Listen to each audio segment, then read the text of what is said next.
Good morning and happy Friday. It is Feel Good Friday every day at Team Be Real. And today we have another guest for our Women Leaders Moving Forward Together series. I am Adina O'Neill, the founder and head coach at Team Be Real, where we build belief, belonging, and confidence in all athletes. And today I'm going to be joined by Kerry Ann Madden. And as is always with these live Instagram feeds, it's going to take us a second or two just to pull this all together. So as we are waiting to find and every one of you to find something to feel good about. We do this every week on Team Be Real as we think of Friday as a day to feel good, no matter what's going on in our lives. Always take some time to feel good about something. Right now, I'm feeling good that we got Kerry Ann on here pretty smoothly. Ooh, it was just I had just hit the first thing that I saw. So Excellent, excellent, and it worked. I was just leading in with today is Feel Good Friday, and I always, encourage our team to find something to feel good about. It's a great way to start your day, and just a great reminder that no matter what's going on in your life, you can always find something to feel good about. And I'm feeling good that we are kicking off today bright and early with a conversation with you. So thank you so much for taking some time to be with me. well, thanks for inviting me. Yeah. Why don't we get started right away by introducing yourself to the audience? Tell us who you are, what you do, and how we met. Oh, this is a great story, isn't it? Yes. My name's Kerry Ann Madden, and I am the owner of KAM Fitness and Nutrition, and I specialize in menopause health and fitness. I have certifications in that, and I just love helping people in that age demographic. And then how we met is so cool. Um, I was an Adina fan before she knew who I was. So Adina was on episode 49 of my favorite podcast, Hit Play Not Pause. And her topic helped me so much because I'm a back of the pack person with everything. I'm not the strongest, I'm not the fastest. And it's discouraging to me sometimes because as a health and fitness professional, I want to be able to show my clients the most challenging version of the thing that they could do to give them some inspiration, and I can't do that anymore. So that that podcast episode was about being at the back of the pack and still being able to call yourself an athlete, and that helped me so much. So I was an Adina fan, and I, of course, when I find something that really helps me, I reach out to that person and I say, "Hey, I just love what you did, what you said," and so that minorly connected to us, and then majorly we found out two really cool things. Adina and I both are Francophiles. We love to speak French, and we live in the same state, so we have got to hug each other in real life. So Yay. it's Yes. pretty awesome. Yeah, yeah, thanks for mentioning that episode. It was a few years ago, and actually, kind of like you, like I just reached out to someone. That's what we do. If you see something that's important to you, you gotta speak up. Yeah, I was really, really, really proud that I was able to bring that voice to the Hit Play Not Pause podcast. Wisdom from the back of the pack, as Yes. Celine ended up naming it. So thanks. Shout out to the great Celine Yeager. And yeah, there is something special about meeting someone through these online platforms, but getting to kind of make that in-person connection. I'm a big hugger, and I love it when someone lets me hug them because there's no greater expression for me than a super duper hug. And so thank you for that, Kerry. And I do remember the day that we met in person. We were just like randomly at a triathlon, and all of a sudden I heard Adina, and I looked around. I was like, It was there she. me.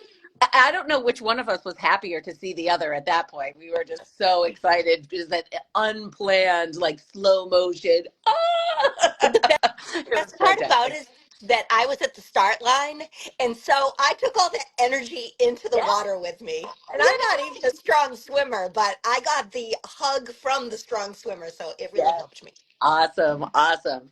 All right, well, let's get to the topic at hand and try to respect. I know you have a vacation, a little trip coming up this weekend, so let's talk about Women's History Month.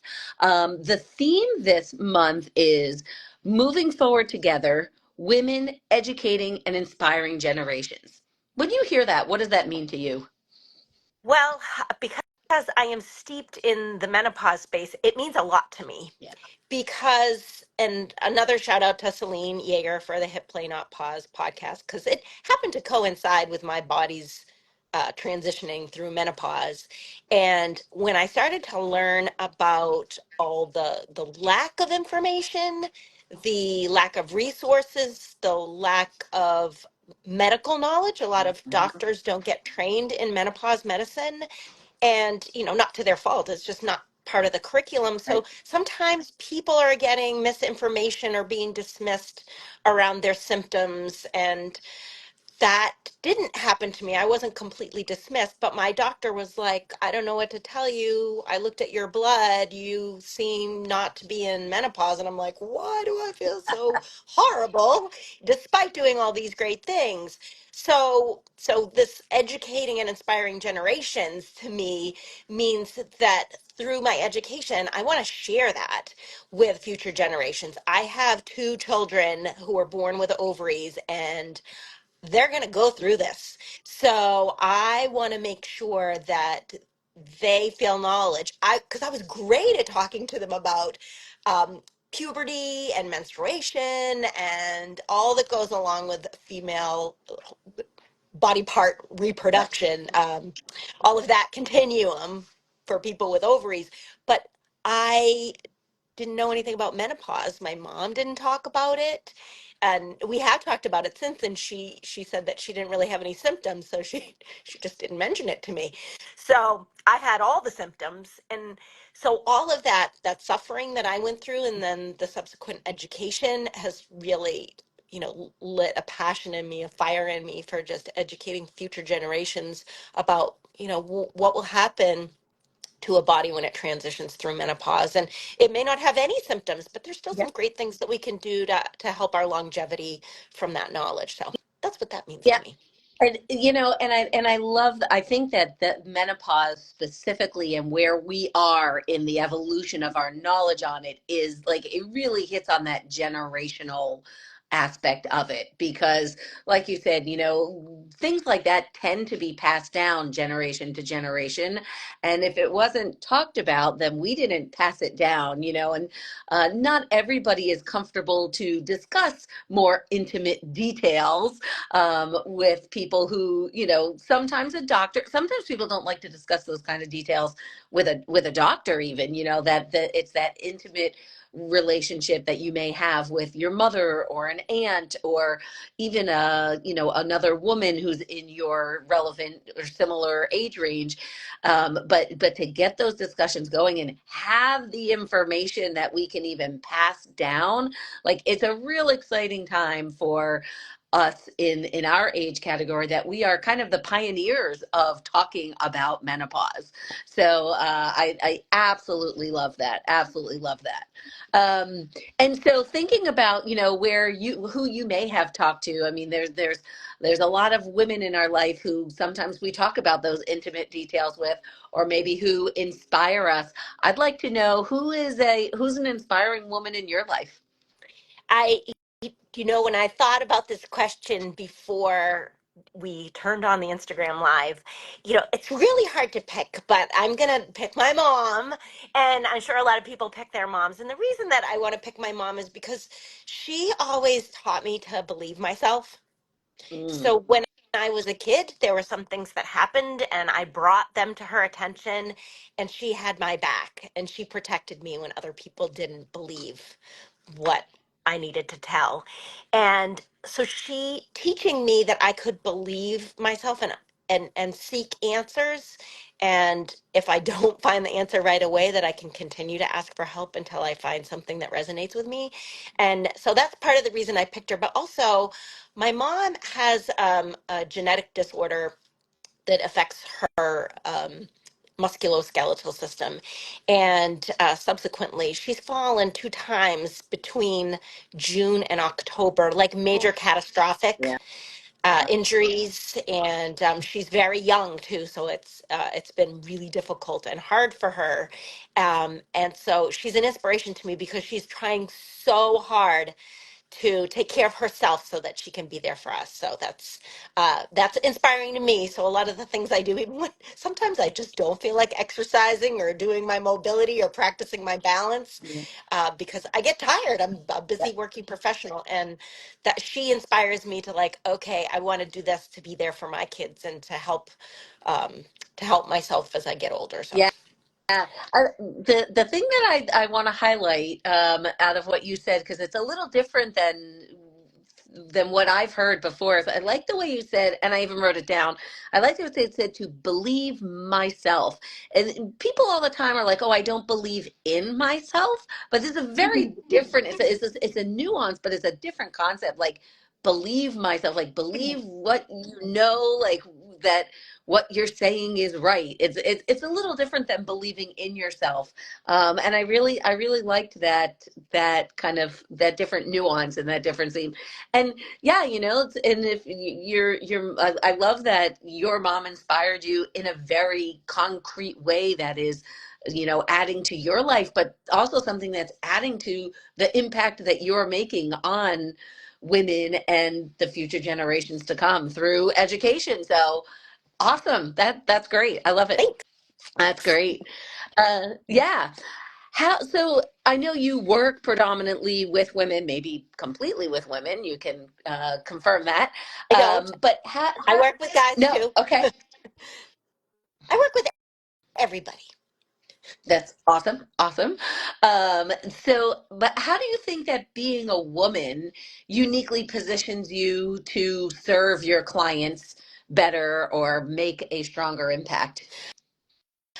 I think that the fact that I'm going through this experience with menopause really helps me, and it is the majority part of my work, and the majority of people that I work with are either about to or going through the menopause transition or have completed it. But the other piece is that I've had a complicated past with body image issues, with exercise, with food. And when I used to view that as such a negative, because I was like, oh, I was so harsh on my body. I was so harsh on my mind. I really had, low self-esteem. But now I look at it as it was almost a blessing, because now I'm able to share what I've learned and be able to move beyond that and say, even though that was a really difficult time in my life and that it wasn't a very healthy way of living, that I was able to really learn through that process, and now I can share and I can identify with people that have had that struggle too, and be able to be here to say that, life doesn't become perfect, but we can certainly make inroads into really caring and loving ourselves way better than we did when we were more self-critical. So Yeah. I think that Well, that's what I bring to the table. oh, for sure. And you hit on two, those are probably two of I don't have the statistics in front of me, but, body image and low self-esteem, those have to be like two of the biggest issues that, females face. And they're not going away, with, social media and, a number of other things, it's not going away. So, the fact that you can have that empathy and provide that space where your clients can see you, definitely, I think it's important. I love it. I love it. All right, I want to be respectful of your time. We have about a minute left. Okay. If you could teach us one thing in a minute that we can take away with us for today, maybe for the rest of our lives, what would that be? So I'm going to harken back to what I said about believing yourself, and and say that it's also nuanced too, because sometimes, oh, I, what did I do to make the balloons I happen? Did you don't see that? know, but This is, we're it, putting a pin in what I'm about to say. That's what that is. woohoo, we're Um, celebrating it. Feeling I good guess about believing so. ourselves. So if we think back on when I said that believing in myself was that my mom taught me that, that in itself is nuanced because also at the same time back then, or still at times today, I'll believe something about myself that isn't necessarily true. So it could be a body image issue. I could walk by a mirror and criticize myself and say something that isn't necessarily true. So, along with that, believing myself is to be able to take a pause and be reflective about your thoughts. So, believe yourself. So, when I was having symptoms and my doctor was like, I don't see anything in your blood work to indicate that anything is awry.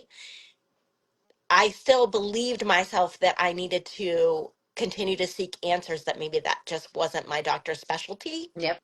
so that I could believe myself that I wasn't making up symptoms. But Yeah, then that's on the flip side, that walking past the mirror, or I've enjoyed something to eat that someone might say, oh, I ate that, I was bad today. So being pausing and taking a moment to think about, is that belief something that I need to take action on, or is it something that I need to reflect on and be more mindful and seek a healthier mindset for that.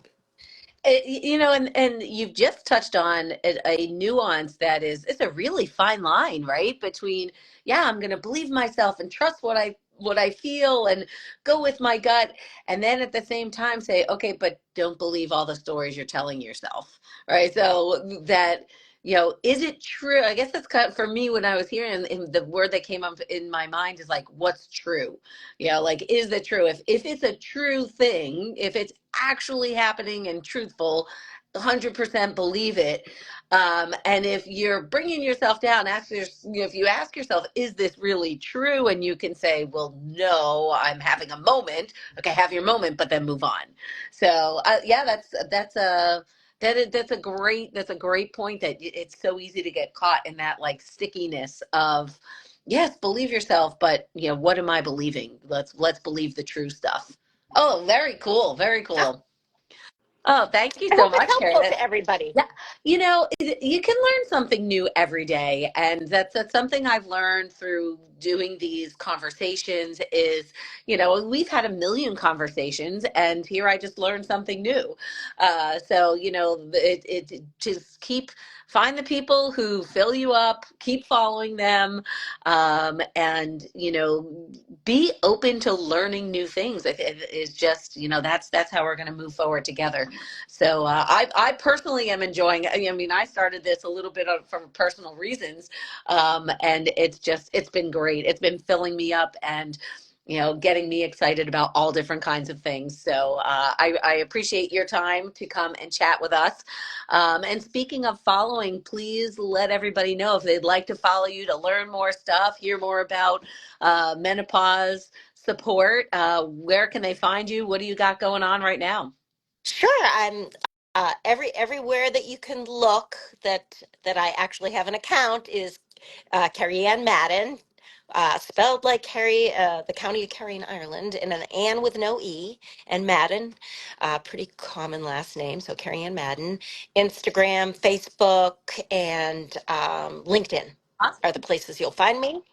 And on my Instagram, I have some links in my profile in the link.bio of different ways that you can stay connected with me, not just by following, but I have a newsletter that I send out periodically, not too much, so it's not overwhelming. And it has all kinds of tips for everybody on there, every gender, everybody, but also some excellent tips about menopause as well. And I've written a course. Right now, it's being beta tested. It's called Thrive Through Menopause, and it's for anybody whose body will experience menopause transition, whether they want to just understand for the future or whether they're struggling right now and just want to look at some habit and health and nutrition and stress resiliency based practices to help them along the journey. And When it's live for the public outside of the beta testers, it's also going to include live office hours with me in the cohort so that people can get questions answered Oh, very, and feel part of a community and not alone.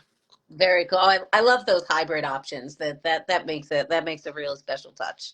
Awesome. Well, thank you again, Kerry, for spending some time with us today. And as I leave every conversation, I'll remind everyone to be well, be real, and keep moving forward. Thanks, Adina.